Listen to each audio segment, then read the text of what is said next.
Ah, December. It's the most wonderful time of the year for your favorite music publications. We here at Baeble have given hundreds of albums our attention, but only a few have made the cut for our end-of-year lists.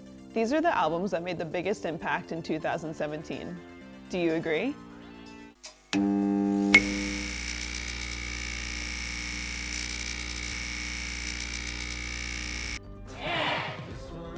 For the last decade, the national songs have come to represent a specific thing: slow-burning, romantic, and densely layered.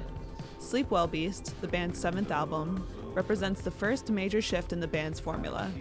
It's also the most challenging national record to date, but ultimately one that rewards the listener with new surprises with each passing listen. Let's be honest, there aren't a lot of rock bands garnering near universal praise these days.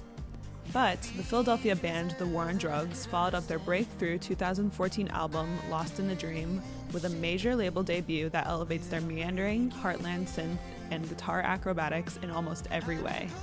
This was by far the best driving album of the year.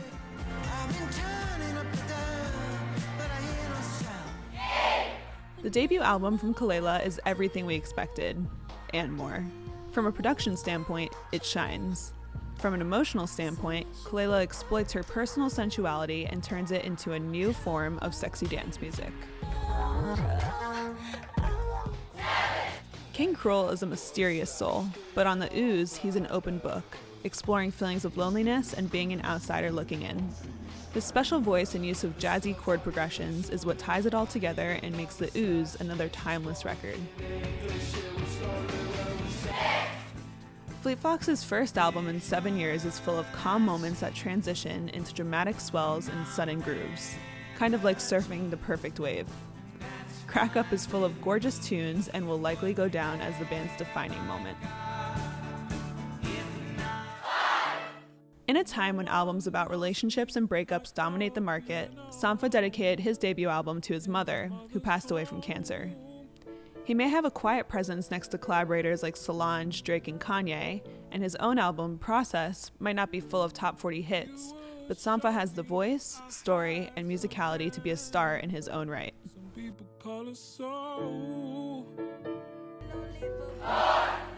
SZA's Control is an album full of the kind of dark thoughts most people in a relationship are afraid to say out loud. It's her stream of consciousness style of writing that makes it so deeply honest, raw, and heart-wrenching. It's an album about modern romance that will live on for a very long time.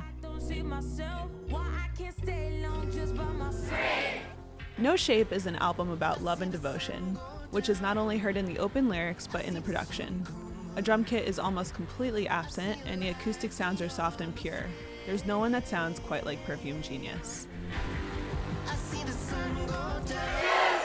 It's always quality over quantity with Lorde. Each song is meticulously crafted, each word penned with care, heart, and soul. As she tells an empowering story of a 20-year-old woman going through a breakup, she manages to make an album that sounds like no other, that everyone and their mothers can relate to. Trust me. Loyalty, loyalty, loyalty. We all know Kendrick Lamar is good. At this point, he is one of the best. To Pimp a Butterfly took the #1 spot on a lot of 2015 lists, and now he's doing the same with Damn. That's what it's all about. Not only working your way to the top, but then having the talent and the power to stay there. Hey, I've been stumped out in front of my mama. Damn trades in funky jazz for some classic beats, putting more of the focus on the brilliance of Lamar's verses. It also takes a more introspective exploration through Lamar's mind, but it doesn't completely ditch the political stance that made him so important today. So that's our top 10? It's top 10, right? So there you have it, our top 10 albums of the year. Thanks so much for tuning in, and see you in 2018. See you next year, and happy holidays.